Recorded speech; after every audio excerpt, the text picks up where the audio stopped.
সুন্দরবন ট্রিপে এসেছি, সুন্দরবনটাকে কি এক্সপ্লোর করব না? তা তো করে হয়।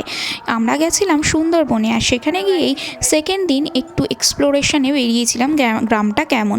সেখানে গিয়ে দেখলাম ওখানকার লোক এত মিশুকে আর এত ভালো, ওদের যে ইনোসেন্স ফেসটা দেখেই মনটা যেন গলে গেল সত্যি। আর এখানে একটা আশ্চর্যকর ব্যাপার দেখলাম, প্রত্যেক বাড়ির সামনে যেরকম গাড়ি দাঁড়িয়ে থাকে, সেরকম এখানে প্রত্যেকটা বাড়ির সামনে তাদের নিজস্ব নিজস্ব নৌকো বা স্টিমার দাঁড়িয়ে থাকে।